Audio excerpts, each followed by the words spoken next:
Here are 100 mixing tips I've learned from 20 years of mixing. Let's go. A lot of beginner mixers mix their bass much too loud. Often it's the room's fault because you're not hearing an accurate representation because you don't have acoustic treatment. A spectrum analyzer is a great tool for helping out. We should primarily mix with our ears, but if you're not sure what's going on, particularly down in the low end, use an analyzer such as Voxengo Span and it will give you a visual representation of what is actually going on. Don't just work solely in solo. Be sure to check how it sounds in the rest of the mix, because some things work when they're on their own, but then when you put it in with the other frequencies and the other channels going on, sometimes you get masking, other things happening. Don't be afraid of mistakes in the mix. Some breaths, some pauses, some little bits of noise, some pitching's not 100% correct. This keeps the track feeling human. Learn your frequency vocab. This will help you identify frequencies in your mixes a lot quicker, such as 300 Hz being boxy, 200 Hz being boomy, 500 Hz being honky. I don't mean that as a slur. Compression can be used for adding color, saturation, and character, not just reducing peaks and evening out a signal. Multiband compression is a great tool for fixing dynamics in one particular frequency range. For example, if you just want to control the dynamics of some hi-hats. Dynamic EQ is similar to multiband compression. It can be used to solve a particular problem frequency. It's more transparent and provides less coloration than multiband compression. Delays can often be better than reverbs on a vocal because they create less mud. If your overall song is sounding a little bit muddy, try EQing your reverb returns. Your volume faders are the most important mix tool you have available to you. When you reach for a compressor, ask, does this thing really need compression, or am I just trying to make it louder? And too much of it can suck the life out of your mix. Don't sacrifice a clean, great sounding, well-balanced mix just to make it louder. Try to do one thing you've never done before each mix. Generally, when EQing, it's better to use a narrow Q for cutting out frequencies and a wider Q for boosting and augmenting frequencies. Give top-down mixing a go. This is where you start from the master bus, maybe try applying a bus compressor, and then you mix your groups first, your guitars, your drums, your vocals, and then you go to the individual channels finally for the final tweaks. If you want to change the ADSR of a sound, what you can do is apply an enveloper. This will allow you to make a snare tail longer or a snare tail shorter, also called a transient shaper. Automation in general is a great tool. Use it as much as you can because that will make your mix interesting. Stuff getting louder, quieter over the course of your song, stuff getting brighter, darker. For pitch correction, I think Melodyne is the best tool. You can also use auto-tune from Antares. If you're doing hip hop and stuff, then fine, but otherwise it's too digital and robotic for me. Convolution reverbs are cool because what you can do is you can capture the sound of a great big concert hall by getting the impulse response, or you can get impulse responses for cabs and amps, and you can also apply that to any other sound that you run through the convolution reverb. If you want to know whether a mix should be in the center or panned out wide, I like to think of it in terms of frequencies. The lower frequencies generally work better in the center because they have more power, and then with higher frequencies you can start spreading them out a bit more in the stereo field. Personally, I like kick, bass, snare, vocals in the center, and then guitars wider, piano wider, any other percussion wider. This is what works for me. Do not clip on the way in. Fine if you're working with analog gear, some preamps, you can push it, you can drive it, but if you're going straight into an audio interface, particularly a cheap one, digital distortion generally sounds horrible. Learn to use noise, distortion, saturation, add it to your sound palette. As well as working in stereo, you can also manipulate just the left side and right side of your mix, but you also have mid-side as well. So be sure to experiment with mid-side tools. They're particularly great for widening out sounds. On a compressor, a fast attack means more squash transients. A slower attack means more punch gets let through. Faster release on the compressor means it's going to be a bit more grabby, a bit more rhythmic, a bit more bouncy. But a slow release on a compressor is going to be a bit more blankety, it's going to smother it a bit more, and you get more what's often called gluey compression. Too much though, and it can make the sound drag behind a little bit. Fletcher Munson, these are dudes with graphs, and they show how your ears respond at different volumes to different frequencies. So to reduce the impact of this, try keeping your volume monitoring gain the same on every session, so you know that you're always hearing the same thing.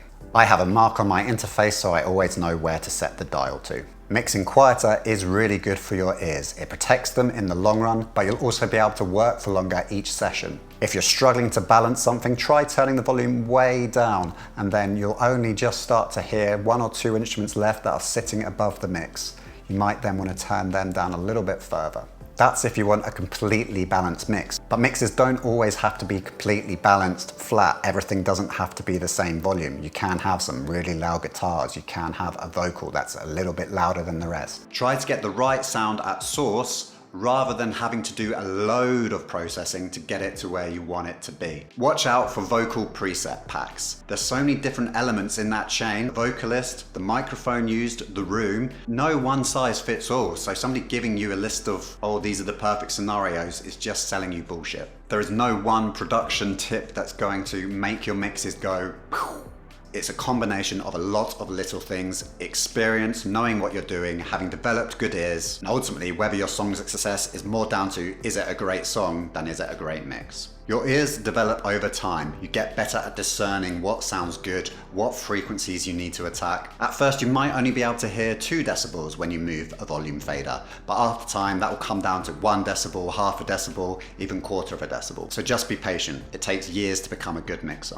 Use a test oscillator to figure out where the room modes are in your room. Just go through either by sweeping or setting different frequency ranges, and that will tell you, oh, I've got a dip in my room at 80 Hertz. And that's useful information to know.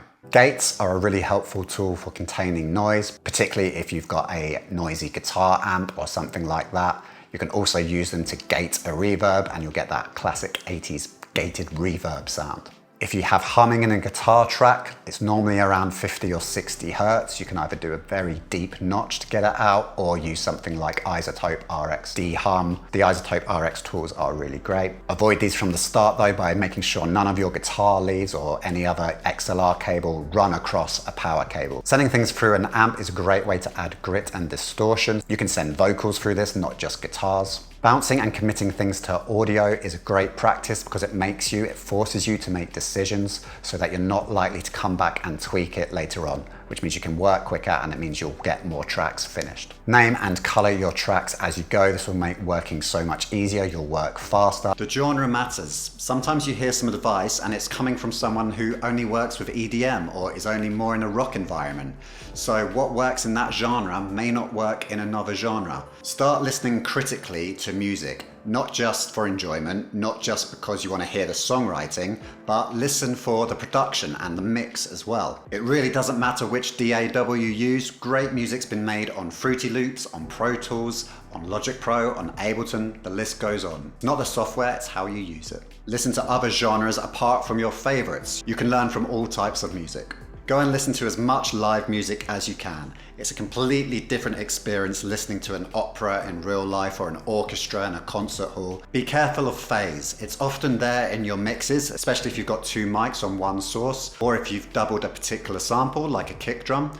You can use a phase correlation meter to check this. Don't obsess about -14 LUFS. No professional mixes are done there, but you need to focus on getting a good mix, not worrying about how loud it is. Mastering is important, but not as important as the mix and not as important as the song. If you're an inexperienced mixer, then mastering is probably even more important. So if you need help with your track, there's a link in the description below to get 50% off mastering from me. You can also remove some of the low end on tracks that don't really need it by using EQ and a low cut filter. Just be sure not to go too crazy with this as it can leave your track sounding thin. Limiters are essentially a very fast compressor with a very high ratio. They shove peaks back down. They are best placed at the end of your effects chain. Clippers act very similar to limiters, but instead of shoving the transient down, they actually just cut it off. They can be soft or hard depending on how aggressive you want them to sound. They will introduce more distortion than a limiter. If you're trying to make something as loud as hell, then a clipper before a limiter can be a good way to get a little bit more loudness. While loudness is important, it shouldn't come at the cost of a great mix. People can always turn the track up a little bit on their devices. Mixing is important, but ultimately, if it's not a great song, people aren't going to listen to it, no matter how good your mix is. Remember to take frequent breaks when you are mixing. After about an hour, you really start to lose the top end. So have a break for about 10 minutes, come back, and then start again. Always listen to your mix with fresh ears. I recommend doing it the next day before you send it off to a client or your bandmate or upload it, whatever you're doing with it. Track arrangement is one of the biggest and most underrated levers for getting a better mix. Fix it in the mix is probably the worst advice I've ever heard. Try your best to get the sound right at source. A bad initial recording is really hard to make a great recording. It's a good idea to check your mix in mono occasionally. This doesn't mean you have to mix entirely in mono, but just occasionally flick mono on and just hear how everything sounds. To understand what's happening in the bass end of your track, what you can do is apply a low pass filter, say around 200 Hertz, and then you'll just be able to hear what's happening with the kick and the bass, and that can help you maybe hear if anything's off or if they're not sitting quite right with each other.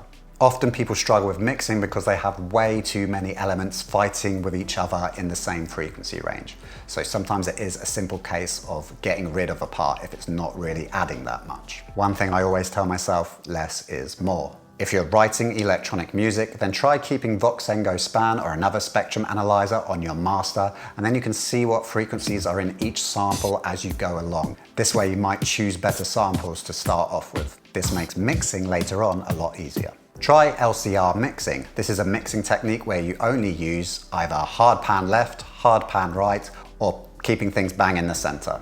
It's a very basic but effective way of thinking about the stereo field in your mix. Expensive gear doesn't necessarily mean expensive mixes. Creativity, experience, and taste go a much longer way. The Haas effect is a great tool for making your mixes sound wider. Pan one sound to the left, then make a copy, pan it to the right, and delay that copy by about 15 to 30 milliseconds. It will jump out of the speakers. Record multiple vocal takes, you can then double them, and the vocals will therefore sound thicker. Don't forget to add backing vocals, harmonies, ad-libs. This will make your vocal tracks more interesting. Try thinking about your mix in terms of octaves. So the first octave might be your sub, the second octave might be your bass, the third octave might have the guitars, the fourth octave might have the vocals, etc., etc. You then don't cram too much into one frequency range. Pan later. I like to leave the panning later down the line in my mixing, so I prefer to have them in the center first, EQ them, get that as much separation as I can, then I'll pan them, then there'll be more room, they'll be cleaner for the rest of the mix. EQ mirroring. What you do to one sound, do the opposite in the other. So say I've got a vocal and I want to boost the mid of the vocal a little bit, 700, 800 Hertz. I boost that up 3 decibels. Then what I look for is other frequencies in a similar range, maybe guitars, and I will cut 3 decibels out of those guitars. That way there's going to be more space. If you want to get your backing vocals to sit a bit tighter with your main lead vocal, you can cut some of the high frequencies with a low pass filter to get rid of any unwanted noise in the top end, and that should make them sit a bit tighter with your vocal. If you want tighter vocal doubles, then it's a good idea to use something like Voxalign so that you can get everything lined up. This will make the vocals sit a bit better with each other. I often double vocals for my lead vocal, so I have the main take and then I have a second take, and I'll often have that second take maybe 10 decibels quieter, and it will just create a thickness. It just adds a little bit of body to that main vocal. If you're mixing electronic music, then understanding sidechain compression is a really helpful tool for getting that pump. You can also use tools like Shaperbox or Track Spacer that will do this fairly easily for you. If you're recording a live band and you've got a kick drum or a snare drum that's not quite working for you, you can use sample replacement in order to get a more consistent and better sounding snare drum. If your mix is sounding a bit lifeless, it could be because you've used primarily loops and samples. If you want a more human feel, start to use more human instruments, guitars, pianos, vocals. You don't need expensive gear and millions of plugins to make great sounding recordings. That said, the cheapest mic and interface will not sound anywhere near as good as a top quality microphone with great preamps and solid converters. Don't just copy and paste parts. If you want a double, you should re-record it because you get differences in frequencies, you get different performances, and that will make the track actually sound thicker. You're essentially boosting the gain by 6 decibels if you just copy and paste something. So do a double if you can. With guitars, you can often cut a fair amount of low mids, 300, 400 Hertz. That will allow the bass to come through a little bit more. If you find that your guitars start to sound a bit too thin though, bring back some of that 200, 300, 400 hertz. And if you want bittier guitars, try 2 to 3 kilohertz. If you're layering things like 2 drum samples, or if you've recorded 2 microphones on the same source, be sure to check for phase cancellation. To get around this, you can invert the phase of one of the two. After a while, new plugins don't make that much of a difference. Once you have a few EQs, a few compressors, etc., you start just collecting them. In the end, it can actually detract from making and mixing music. You'll appreciate the fewer tools you have more. It's a good idea to have instrument group buses set up, so all of your guitars go to one group bus, all of your vocals go to one group bus. Then you can control the levels of just say 8 to 10 instrument groups, and it'll be a lot easier to mix your track. If you're using studio monitors, then the room you're in is actually going to have a much bigger impact on the sound, even as much as the speakers themselves. The magic is in the mid-range. If you can get the mid-range of your mix to sound good, then the chances are it will translate well across all systems. Headphones are not speakers, so mixing on headphones is different from mixing on speakers. Because the audio is getting fired straight into the ears, you don't have as much of a sense of depth. Also, you might mess up the stereo image a little bit because it's like mono rather than stereo. So if you are working primarily on one, it is best to check on the other as well while you're mixing. Acoustic treatment is some of the best money you can spend on your home studio. Check your levels. It's really important to level match so that the input gain is the same as the output gain. We tend to hear things that are louder as better, so bring down the output so it was the same as when it came in, and then you can actually say, oh yes, this is better, it's not just louder. A classic filter trick in EDM is to use the cutoff on a synthesizer and slowly have it open up in the build before the drop. That means when it drops in, your track will be brighter and it will sound bigger. By doubling an instrument and pitching one up 10 cents and one down 10 cents, you effectively get a harmonizer, and this can create a wide sounding effect. If you need to give a chorus a different feel, you can try speeding your track up just in the chorus by 1 BPM or down 1 BPM just for a different feel.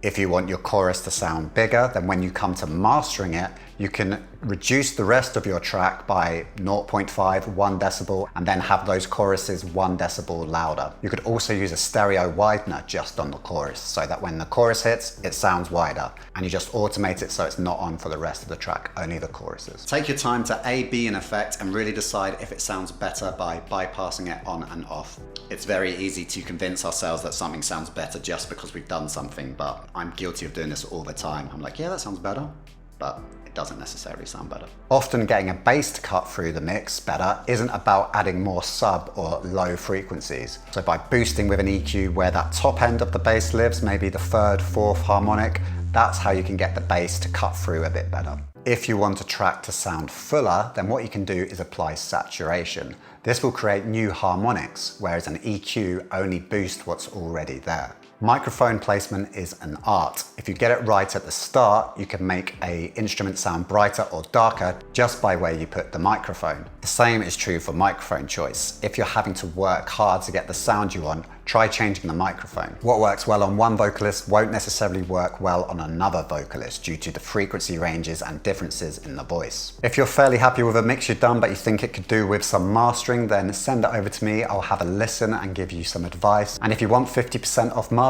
there is a link below in the description. Thanks for watching, and I'll see you on another video. Take care.